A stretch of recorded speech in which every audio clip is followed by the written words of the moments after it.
Hi everyone, my name's Danielle Cotton and I'm a speech pathologist or speech and language therapist from Selective Mutism WA and Eat Speech Therapy. I've recorded this video to give you information on selective mutism and how you can help if you have a child in your school with this condition. So selective mutism is characterised difficulties speaking in some environments despite being able to speak freely in other environments. What's behind these difficulties is fear, and selective mutism is an anxiety-based condition now characterised as a speech phobia.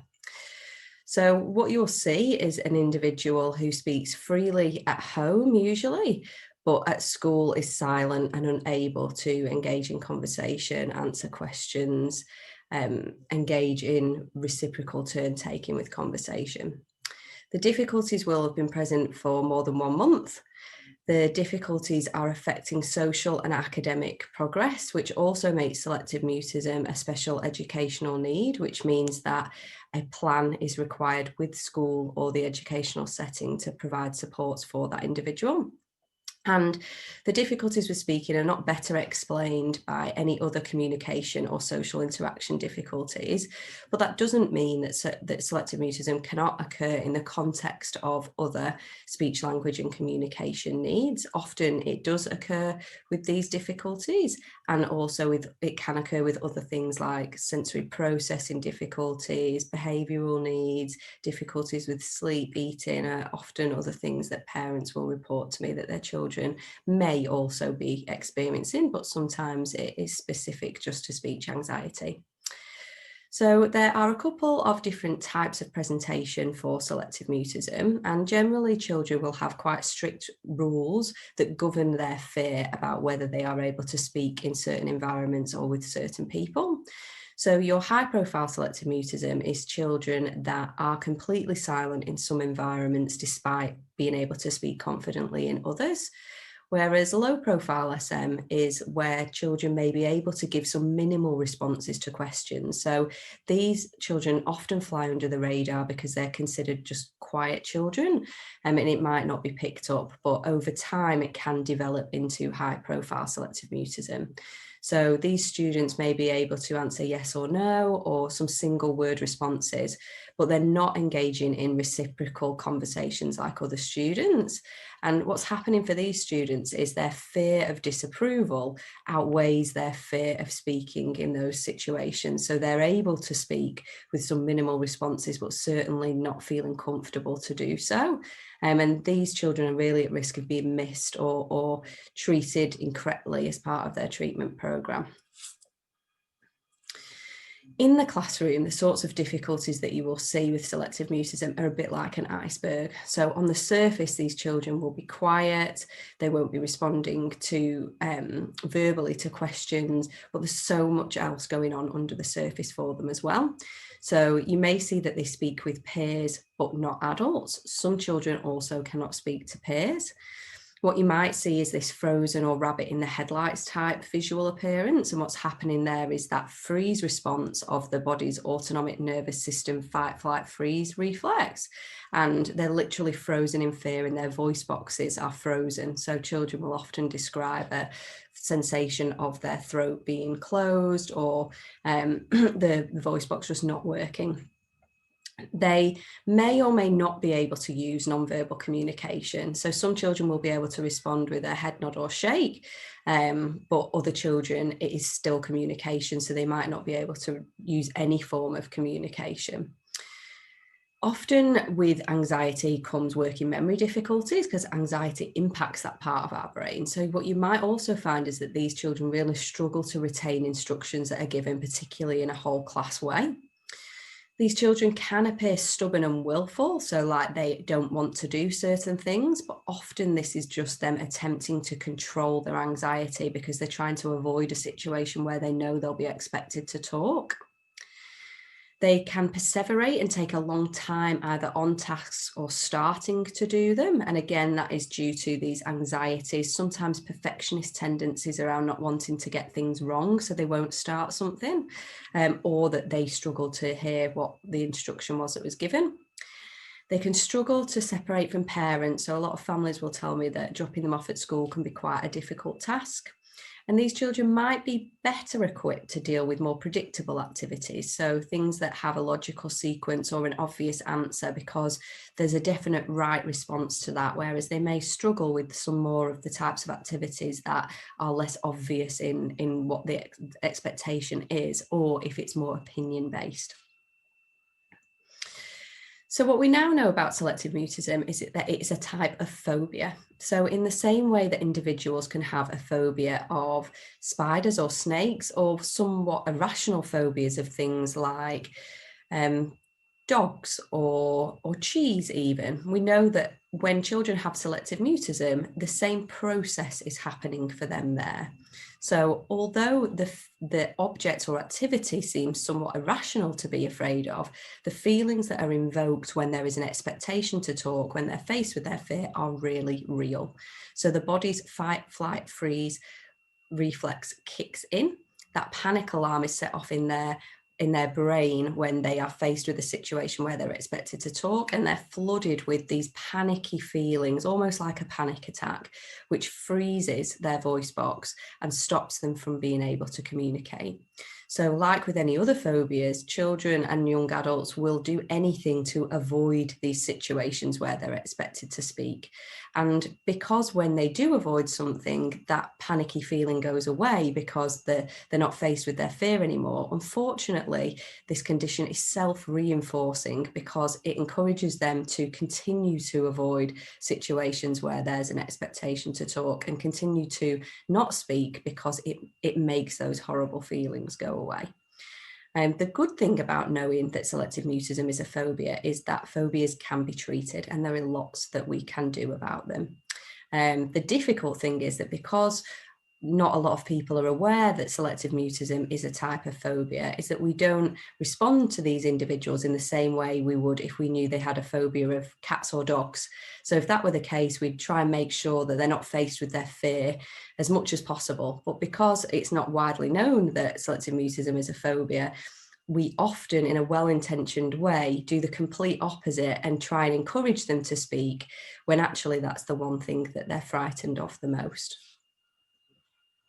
I'm going to show you this video now. That is a video that was created from the SMIRA, the Selective Mutism Information and Research Association.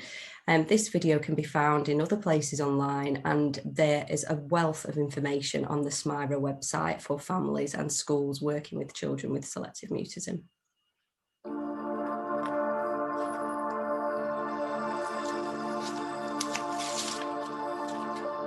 It's like this absolutely horrible feeling where you'd almost rather die than have to utter a word in front of certain people. These children are almost like two children rolled into one. They will be a perfectly noisy, happy, boisterous child at home, but in school they're quiet, reserved, tight.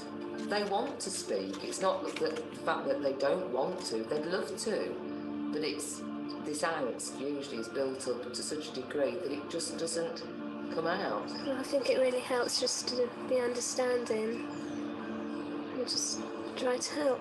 The older you get, the more you get set into this role of being the child that doesn't speak, and the more it is built up, and you know, the more attention there is drawn to the facts, the bigger it is, and the more scary it becomes to actually break free from that sort of label and role that you've got given. Well, one of the leaders at Brownies used to bully me a bit, I suppose. She didn't really understand why I wasn't talking. Sometimes I would talk, sometimes I wouldn't, so she thought I was just being naughty. So she used to take me in the other room and have a go at me and say, go in there and talk. And it got to the point where I was scared to go, and I was having headaches every Monday. When you're feeling like so afraid of it that your whole body feels like it's physically frozen inside, you don't want somebody to be pushing you to do that, because there's nothing worse in the world than the thought of having to speak. So you can see from that video why it is so important that we put strategies and supports in for individuals with selective mutism. Selective mutism is not something that will go away on its own. If anything, it can cause lasting impact for individuals on their self-esteem and further affect their communication development. The good thing is that there are lots of easy things that we can do in the classroom or in educational settings to support individuals with selective mutism. And what we want to do to start off with is take the pressure off. We know about phobias that putting pressure on individuals with the phobia has the opposite effect of working and actually makes the conditions worse.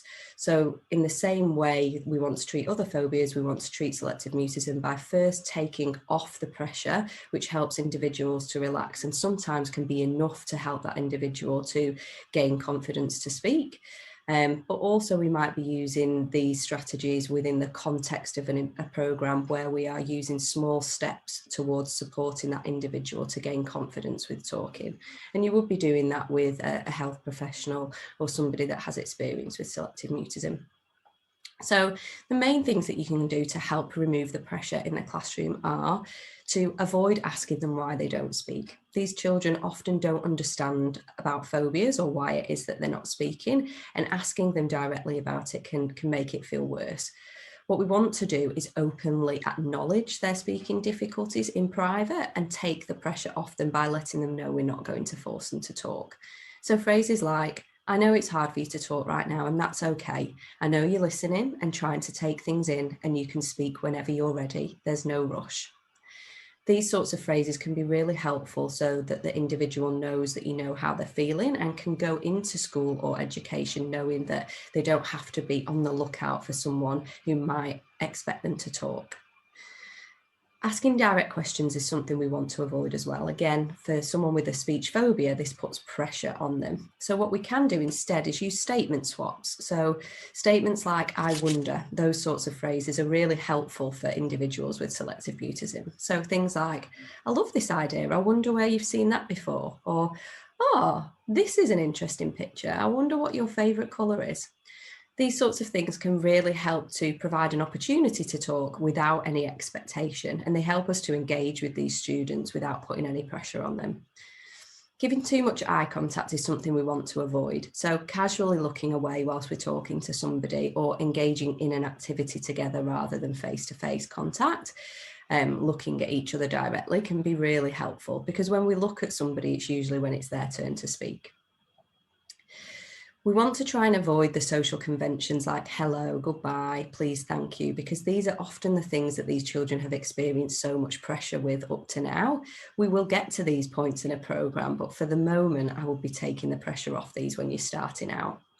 Simply allowing them to wave or for you to say hello and then encouraging them to come in the room is enough. We also want to avoid special attention for silence or for speaking. So if an individual has struggled to speak, we don't need to pay too much attention to it. We can just brush over it and move on. We might want to reference it later and say, you know, I know it was a bit hard for you to talk then, that's okay, you'll be able to when you're ready. And similarly, when they do start speaking, we want to make sure we're not making a big deal of it or drawing too much attention to it, which can also add some unintentional pressure. What we want to try to do is accept non-verbal communication, but not expect it. So if they're able to respond with a head nod or shake, and you can change your questions so that they can respond in that way, then that can be really helpful for these children. We want to be using the child's interests as much as possible. This can really help to bring them out and help them to feel more comfortable. So find out what their favourite toys, games, TV shows are and engage with them about those. We want to play down comments from peers. Children are really inquisitive and will often comment on these sorts of things. So we might want to have a whole class discussion about worries and about how people worry about different things, and that's okay. Or we might want to brush over a situation if a comment mentions about little Johnny not speaking by saying something like, it's not easy for everybody to speak in public, and Johnny is still listening and does want to play. He'll join in when he's ready. And encourage the children to continue to play with these children or to include them in games or activities. As I mentioned earlier, working memory can be difficult for these students because of anxiety. So we might want to check in with these students about whole class instructions that have been given. Things like, that could have been a lot of information. Can I write down the steps for you on this whiteboard or piece of paper? And also, when you have anxiety, a lot of your day can be unpredictable. So we want to prepare children for changes. This might be with the use of a visual schedule or a task list of what it is they're expected to do, or helping to prepare them over a number of days for new events or things that might be changing in their lives. This handout here can be downloaded from the Eat Speech Therapy website or the Facebook page at Selective Mutism WA, and it summarises some of the things that we've talked about in this presentation today. This can be a useful handout to share with people if you just want to give them some quick tips on selective mutism. Similarly, these are some really useful resources that you can access for further information and supports around selective mutism. The Selective Mutism Information and Research Association has a wealth of information and handouts on there that can give you lots of information and tips to get started on treatment programs or seeking support. And similarly, the website Selective Mutism WA summarises a range of different treatment approaches from a range of places. I hope this information is useful for you today, and I wish you luck on your journey supporting individuals you know with selective mutism.